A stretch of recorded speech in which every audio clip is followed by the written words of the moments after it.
Como les decía, vamos a ver cómo está distribuida la energía cinética en las moléculas a partir de lo que ya conocemos de la distribución de velocidades moleculares. Y para hacer ese pasaje va a ser más sencillo que el anterior entre B de X y B, porque tenemos un vínculo directo entre la energía cinética media y la velocidad, ¿sí? La velocidad en módulo.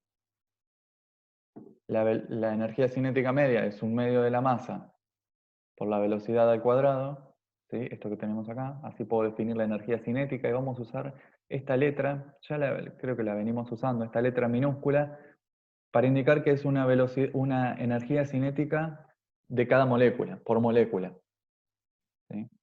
Así como esta m es la masa de la molécula. Entonces, dada esta relación que la velocidad está vinculada con la energía cinética media mediante esta relación entre los numeradores, ¿no? Por ejemplo, podríamos despejar una expresión para la velocidad en términos de la energía, esta que tenemos acá. Y dado que nosotros ya conocemos cuál es la expresión de la función de distribución de velocidades, el f de b diferencial de b, lo que tendríamos que hacer es convertir tanto f de b como el diferencial de b en términos de esta nueva variable, e, la energía, ¿sí? Y como tenemos una expresión simple entre estas dos, lo primero que podemos hacer es expresar el diferencial de b.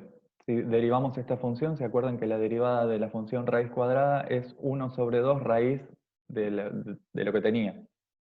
Entonces el diferencial de b es 1 sobre 2 raíz de lo que tenía ahí. Fíjense que acá lo escribí. Todo esto que aparece acá es 1 sobre la raíz de esto, pero escrito de otra manera. Y nos queda un diferencial de e. Entonces de esa manera puedo escribir el diferencial de b en términos de un diferencial de energía, ¿sí? Y aparece acá nuevamente la energía. Pero ya nos vamos a encargar de escribirla de otra manera. Bueno, entonces, dada la expresión de b en términos de la otra variable, puedo escribir el diferencial de b, que nos va a quedar en términos del diferencial de energía. Y además, la función esta que aparece acá, ¿sí? Fíjense que aparece la velocidad al cuadrado y puedo quedarme con un velocidad al cuadrado sobre c asterisco al cuadrado acá y dejar un c asterisco. Y acá aparece velocidad sobre c asterisco también al cuadrado. Y como tenemos acá en el cálculo auxiliar, fíjense que si escribimos eh, la expresión para la velocidad más probable, ¿sí? C más probable al cuadrado, era 2 kt sobre m, ¿no? Entonces tengo un 2 kt sobre m. Ese 2 lo puedo escribir arriba para rápidamente mostrar que el cociente de b cuadrado sobre c asterisco al cuadrado es lo mismo que el cociente de la energía sobre kt, ¿sí? Entonces, cada vez que me aparezca dentro de la función un cociente de b cuadrado sobre c asterisco al cuadrado, lo puedo reemplazar por energía sobre kt. ¿Dónde tengo en la función eso? Bueno, dentro del exponencial aparece una vez ese término, y como les contaba, este término que aparece antes del exponencial tiene un c asterisco al cubo, pero bueno, lo puedo dejar un c asterisco afuera, y me quedaría un b cuadrado sobre c asterisco al cuadrado, que voy a reemplazar por energía sobre kt. Entonces, esa función f de b la puedo escribir en términos de esta nueva variable energía, reemplazando todas las veces donde aparezca la velocidad por una expresión que dependa de la energía, ¿sí? Si juntamos todo eso que dije dentro de esta expresión, podemos escribir algo que depende de la energía por un diferencial de energía, ¿sí? Fíjense, toda esta expresión depende únicamente de la energía. Ya no aparece la variable b. Entonces, todo lo que no sea el diferencial de energía va a ser la función de distribución de energía, ¿sí? Y reordenando esta expresión que tenemos acá, cancelando y simplificando un poco, se puede encontrar que la función distribución de energía, la que acompaña al diferencial de E, tiene esta expresión que aparece acá, ¿sí? Fíjense que aparece un término que depende de la temperatura, la energía a la 1 medio, y una exponencial que cae como menos la energía sobre kT. ¿Sí? Que es una exponencial que va a aparecer bastante. Entonces, si analizamos cuál es la dependencia, si quisiéramos graficar esta función de distribución de energía ahora en términos de la energía, así como hicimos f de b en términos de b, pensando en la forma funcional que tiene esta expresión, fíjense que tiene un término que crece como una raíz cuadrada y un término que decrece como una exponencial. Entonces, esta función al principio crece como una raíz cuadrada. Si se acuerdan, la función raíz cuadrada, a diferencia de la parábola, tiene la concavidad inversa, ¿sí? Es cóncava hacia abajo. Entonces, esta función al principio crece cóncava hacia abajo, digo para diferenciarla de f de b, que crece como una raíz, como una cuadrática, ¿sí? Crece cóncava hacia arriba. Entonces, esta función crece cóncava hacia abajo como una raíz cuadrada y después cae exponencialmente. De nuevo, como es una función de distribución de energías, el área debajo de toda la curva necesariamente va a ser 1. Y aparecen algunos parámetros que caracterizan a la distribución, por ejemplo, el máximo de la distribución. Podríamos ver que el máximo, dada esta expresión, esta función tiene un máximo, que tiene que ver con que tiene una parte que crece y un factor que decrece, y si hacen las cuentas, igual que hicimos para, para f de b, van a ver que el máximo cae en un medio de kT. O sea que la energía, lo que podríamos llamar la energía más probable, es un medio de kT. Y si hiciéramos la expresión para la energía cinética media, que ya la conocemos, pero podríamos de hecho obtenerla por integración, la energía cinética media vimos que era 3 medios de kT, o sea que está un poquito más corrida. ¿Sí? Como dice acá, cuando la energía es menor que kT, el crecimiento de la función está controlado por el término de raíz cuadrada. Mientras que si la energía es bastante mayor que kT, la función decrece porque el exponencial se vuelve el término dominante. Entonces, a bajas energías crece como la raíz cuadrada y a altas energías decrece como una exponencial. Como consecuencia, pasa por un máximo que se puede deducir analíticamente que corresponde a un medio de kT. ¿Sí? Bueno, si analizamos la función esta, podemos ver que tiene, en principio podríamos escribirla como un producto de tres cosas. Un coeficiente que depende de la temperatura, que sería todo esto que está acá adelante. Un coeficiente que lo puedo escribir como la energía sobre kT a la 1 medio, ¿sí? Fíjense que me puedo quedar con un término kT. Y un coeficiente que es exponencial de menos la energía sobre kT. ¿Sí? Y si a esto energía sobre kT lo llamo X, ¿sí? Porque ahora voy a analizar cómo depende, cuál es la dependencia con la temperatura. Si a este coeficiente, a esto energía sobre kT lo llamara X, puedo decir que la función esa depende de X de esta manera. Tiene un término a la 1 medio y un término exponencial. ¿Sí? Como dijimos antes, excepto a valores muy bajitos de energía, en este caso a valores de epsilon sobre kT muy bajitos o X muy bajitos, la función está dominada por el exponencial, que decrece muy rápidamente. ¿Sí? Entonces, para valores de energía de X mayores que 2, por ejemplo, se puede probar que la función esta está determinada por el término exponencial. Y si tomara el logaritmo, por ejemplo, de esta función, voy a obtener que el logaritmo de la función es logaritmo de ese coeficiente, el logaritmo de x a la 1 medio lo puedo escribir como un medio del logaritmo de x, y bueno, el logaritmo de la exponencial me va a quedar menos x. Para valores grandes, mayores que 2, por ejemplo, de x, de energía sobre kT, esta función es prácticamente, podemos despreciar el término del logaritmo de x respecto de x. ¿Sí? Entonces, el logaritmo de la función nos queda aproximadamente una función lineal de menos la energía sobre kT. ¿Sí? Entonces, si representáramos el producto de esos dos términos en función de x, ¿sí? Fíjense que prácticamente cuando x es mayor que 2, como dice acá en el gráfico, fíjense que esta escala está logarítmica. Pero lo que les quiere mostrar es que cuando x es mayor que 2, prácticamente este término, logaritmo, es lineal con x. ¿Sí? Es una función lineal de x.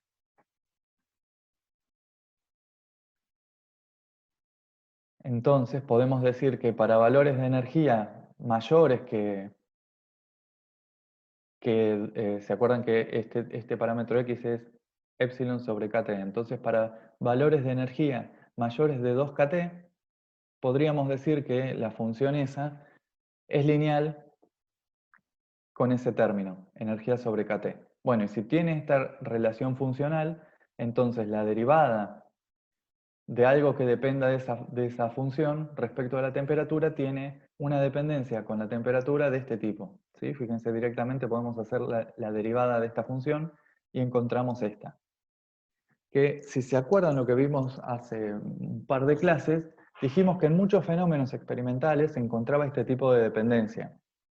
Que la derivada del logaritmo de la propiedad respecto a la temperatura tenía una dependencia con la temperatura de esta forma, donde aparecía una energía sobre RT, o RT cuadrado o KT cuadrado, es lo mismo, la diferencia entre R y K, ¿se acuerdan que es un número de Avogadro?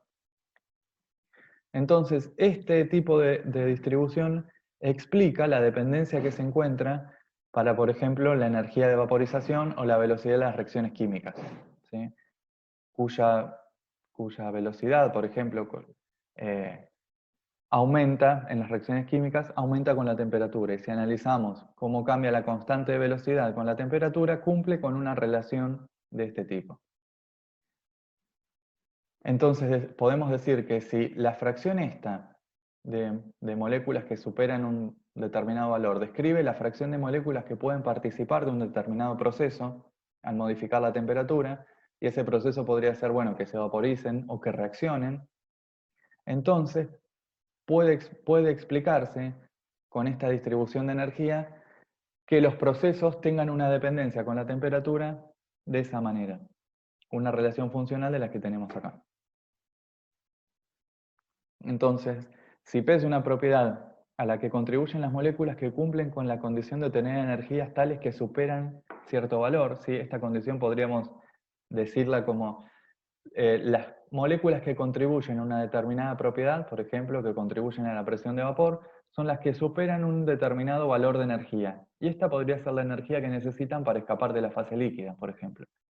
Donde, como dice acá, E0 es algún valor crítico, por debajo del cual las moléculas no contribuyen significativamente al proceso. En el caso de una reacción química, podría ser lo que conocemos como energía de activación. Es la energía mínima que necesitan tener las moléculas para que reaccionen.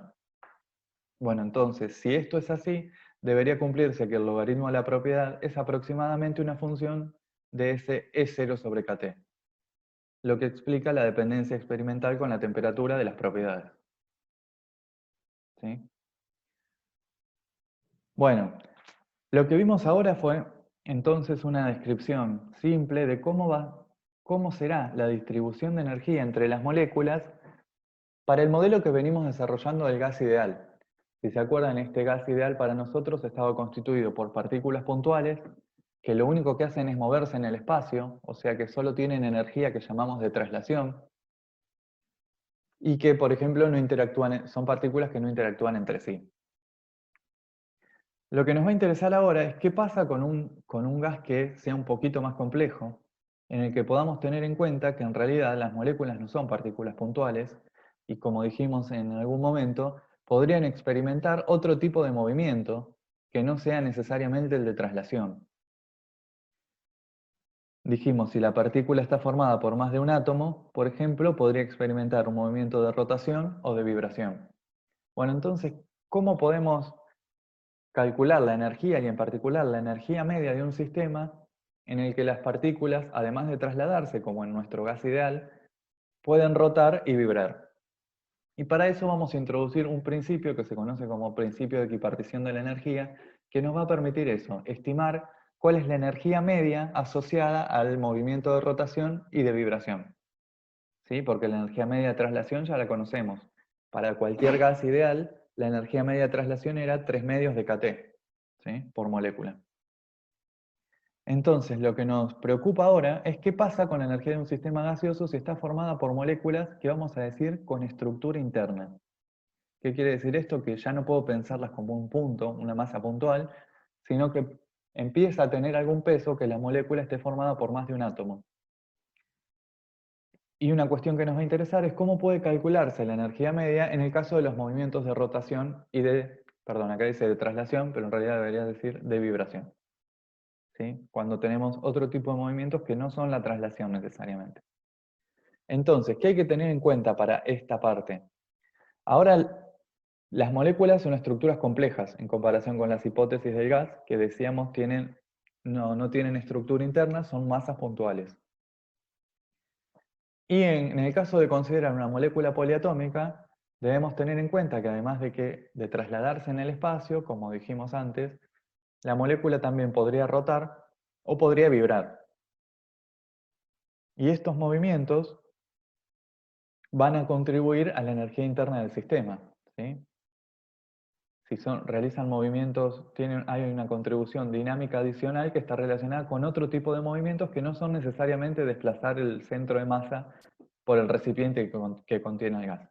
Entonces, de alguna manera, esos movimientos van a contribuir a la energía cinética total del gas. Son movimientos que tienen asociada una determinada energía cinética.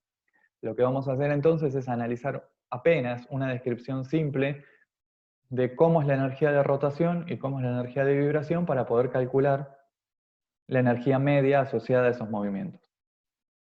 Entonces, cuando describimos la traslación, en realidad lo que nos interesaba era cómo se movía el centro de masa. Supongamos que tenemos una molécula diatómica, para hacer una molécula que tenga estructura pero bastante simple. Describir cómo se mueve esta molécula en el espacio, cómo se traslada, para nosotros se reduce, en nuestro modelo del gas ideal, se reduce a describir cómo se mueve el centro de masa. ¿Sí? ¿Se acuerdan? Que puedo encontrar una expresión para el centro de masa de un cuerpo complejo. Bueno, lo que nos interesa para describir la traslación es cómo se mueve el centro de masa.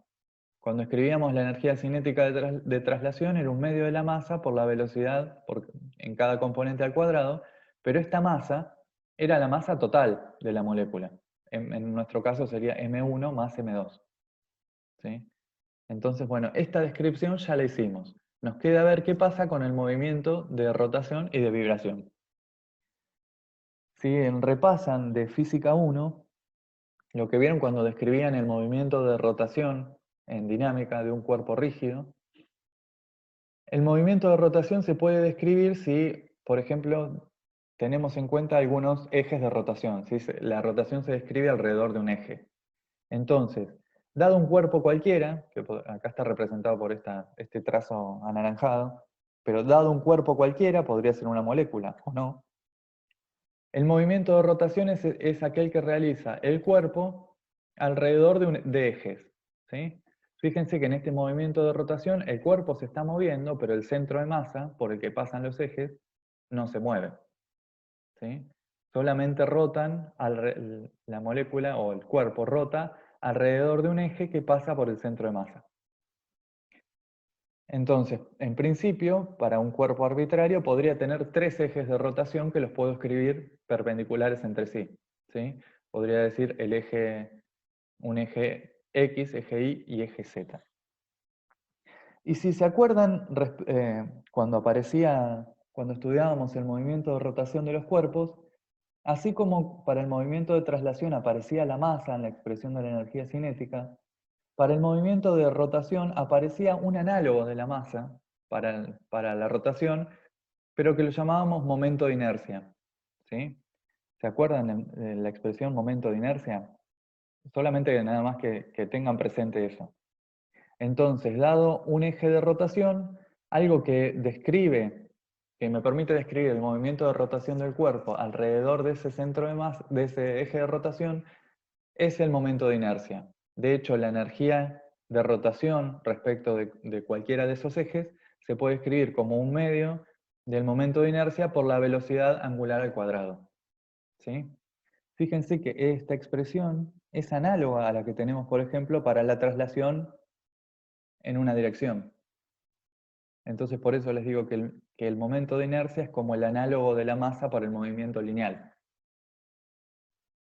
Lo importante a esta altura es que, dado un cuerpo, si yo quiero analizar cómo rota, en principio podría describir 3 ejes de rotación perpendiculares Y la rotación alrededor de cada uno de esos ejes, a los que les corresponde un momento de inercia diferente, ¿sí?, se puede escribir con una expresión que es un medio del momento de inercia por la velocidad angular al cuadrado.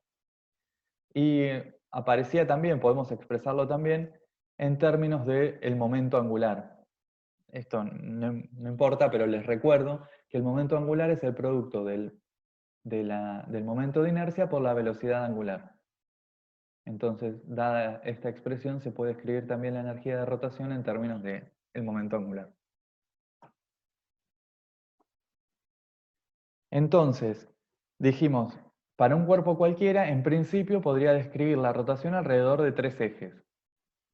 En el caso particular de que tuviera un cuerpo que es lineal, en nuestro caso, como estamos interesados en moléculas, voy a decir, en el caso particular de tener moléculas lineales, ¿sí?, fíjense que hay uno de los ejes, el que coincide con el eje molecular, respecto del cual el momento de inercia es nulo. ¿Qué quiere decir esto? Imagínense que tengo una molécula diatómica, ¿sí?, y estoy describiendo la rotación.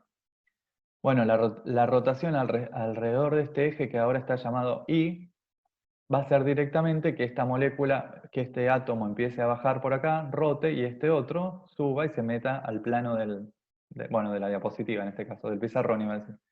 ¿Sí? ¿Se entiende cómo es el movimiento de rotación respecto del eje I? Este átomo sale del plano y en consecuencia este se empieza a meter y la molécula experimenta un movimiento de rotación así, saliendo del plano. Respecto de este eje que llamamos X en este caso, el movimiento de rotación va a ser el movimiento en el plano, rota en este sentido, ¿sí? Para esos dos movimientos se puede calcular cuál es el momento de inercia, que vamos a llamar I sub X respecto del eje X y sub Y respecto del eje Y. Ahora, pero si la molécula es lineal, ¿cómo sería la rotación respecto del eje Z? Yo no observaría ninguna rotación porque son dos puntos estos átomos. ¿Sí? Entonces, correspondería un movimiento de rotación en este sentido. Pero dado que la molécula es lineal, no se puede observar ese movimiento. Son dos puntos. La consecuencia de eso es que el momento de inercia respecto del eje Z es cero. ¿Sí? Si la molécula es lineal, todos los puntos, todas las masas están en ese eje, el momento de inercia respecto del eje Z es nulo. Entonces podemos decir que si tengo un cuerpo que es lineal, en este caso una molécula lineal, la energía de rotación proviene de dos tipos de rotación, que es alrededor de dos ejes perpendiculares al eje de la molécula. O sea, voy a tener dos términos acá, ¿sí?, dos términos que aparecen cuadráticos en la velocidad angular, y ahora vamos a entender por qué lo digo así, pero la energía de rotación la puedo escribir como la suma de dos términos cuadráticos, en los que aparece la velocidad angular al cuadrado. El tercer término, que aparece para un cuerpo cualquiera, no aparece en este caso porque el momento de inercia respecto de ese eje es nulo. ¿Sí? Bueno, en el caso particular de una molécula que sea no lineal, ahí en ese caso sí aparece el tercer término, que está asociado al momento de inercia respecto del otro eje. Lo que ocurriría para un cuerpo cualquiera. ¿Sí? Entonces, ya empezamos a meternos un poquito en cuál es la descripción dinámica del movimiento de rotación. Como se imaginan, si las moléculas, además de trasladarse en el espacio, que es lo que veníamos contemplando hasta ahora, pueden rotar, bueno, el sistema tiene otro tipo de energía que debería sumarse a la energía de traslación de la molécula, que es la energía de rotación. ¿Sí? No se asusten porque no vamos a hacer un tratamiento estadístico de esta energía, sino nos van a interesar exclusivamente los valores medios. Y para eso vamos a recurrir a un teorema o un principio, para poder calcularlos. Bueno, dijimos que además del movimiento de rotación, la molécula podría experimentar un movimiento de vibración. ¿Qué sería ese movimiento? Si volvemos a la molécula diatómica lineal, bueno, lineal, cualquiera diatómica es lineal, ¿no? A la molécula diatómica esta, cuando describíamos el movimiento de rotación, ¿se acuerdan que lo que hace la molécula es rotar respecto del centro de masa? Pero, por ejemplo, la distancia entre los dos átomos, que sería esta barrita roja en este caso, se mantiene constante cuando el cuerpo rota. Bueno, existe otro tipo de movimiento posible para la molécula, que es que esta distancia cambie mientras la molécula se mueve. O sea, lo que nosotros describimos como un movimiento de vibración. Dados dos átomos unidos por algún enlace, digamos, podemos pensar ese enlace como un resorte, y la molécula podría experimentar un movimiento de elongación de este resorte y de contracción. ¿Se imaginan? Sería como que ese movimiento de elongación-contracción describe una vibración. Lo que vamos a hacer ahora es ponernos a pensar en, bueno, con qué está relacionada la energía asociada a ese movimiento, porque de nuevo, si hay un movimiento hay una energía cinética asociada. Y además, en este caso particular, además de una energía asociada, de una energía cinética por el movimiento, también vamos a tener que tener en cuenta una energía potencial. Para describir este tipo de movimiento vamos a recurrir a algo que ustedes ya vieron también en física, que es el movimiento armónico simple. Digamos que vamos a plantear una analogía entre este sistema y lo que llamamos un oscilador armónico simple. ¿Sí? Si asumimos que este resorte cumple con la ley de Hooke, ¿se acuerdan que quería decir que la fuerza, cuando yo estiro esta molécula y la desplazo de una posición de equilibrio, aparece una fuerza restitutiva que tiende a llevar al sistema a la posición de equilibrio? Por ejemplo, si quisiera estirar este resorte, aparece una fuerza que se opone a ese movimiento y que es proporcional a la distancia que lo separé. Si yo lo separo, estiro mucho más el resorte, aparece una fuerza que es más grande. Bueno, la descripción más simple de ese fenómeno se conoce como ley de Hooke. Y en ese caso, la energía potencial, ¿sí? Fíjense, porque si yo estiro el resorte y lo dejo estirado, digamos que acumulé energía en ese sistema. Si yo lo soltara, voy a experimentar un movimiento, ¿sí? Entonces puedo hablar de que además del movimiento, de la energía cinética, hay una energía potencial, que está relacionada con cuánto están separados los cuerpos respecto de una posición de equilibrio. Si yo estiro mucho el resorte y lo tengo fijo, lo que hice fue acumular energía potencial en ese sistema. Si soltara el resorte, va a experimentar un movimiento. ¿Sí? La energía potencial para un resorte de este tipo se puede escribir como un medio de la constante la constante de Hooke del resorte, podríamos decir, pero es una constante, por X, que en este caso sería el desplazamiento al cuadrado. Lo importante para nosotros en este punto es que la energía potencial depende de cuál es la separación entre los átomos al cuadrado. Y además aparece una energía cinética que va a estar relacionada también, de nuevo, con la masa por la velocidad al cuadrado. Pero la velocidad respecto de este movimiento, en esta dirección. Ya no es la velocidad que estoy pensando de esta molécula, cómo se mueve en el espacio, sino cómo se mueve un átomo respecto del otro, a lo largo de esta distancia internuclear. Entonces, vamos a repasar lo que dice acá con todo lo que dije yo. La vibración de los átomos en la molécula puede asimilarse a un movimiento oscilatorio, similar al que experimenta una partícula de masa equivalente m que vibra en torno a su posición de equilibrio. O sea, este análogo que yo les decía del oscilador armónico. La oscilación tiene dos contribuciones que no pueden desacoplarse, una energía cinética y una energía potencial. Interconvertibles una en la otra. ¿Qué quiere decir? Bueno, que si yo estiro mucho el resorte, por ejemplo, y lo tengo estirado, ahí, y lo tengo fijo, no tengo energía cinética porque las masas están fijas. Acumulé energía potencial. Si soltara el resorte, esa energía potencial va a hacer que se va a transformar en energía cinética y las masas van a tender a la posición de equilibrio. Cuando lleguen a ese punto de mínima energía potencial, van a haber convertido toda esa energía potencial en energía cinética.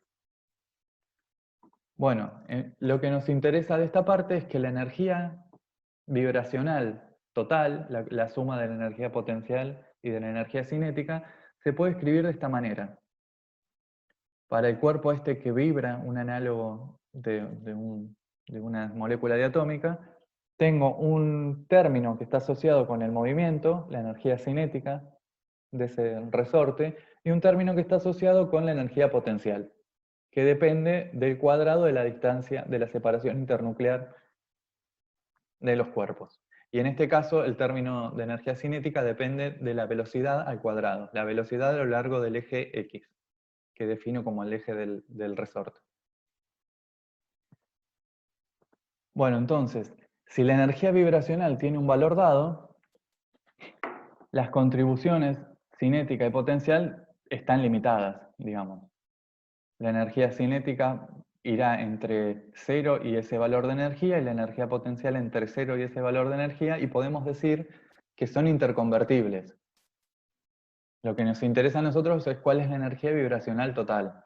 En algún momento tendrá más energía cinética que potencial, en otro más potencial que cinética, pero la energía total del oscilador se mantiene constante.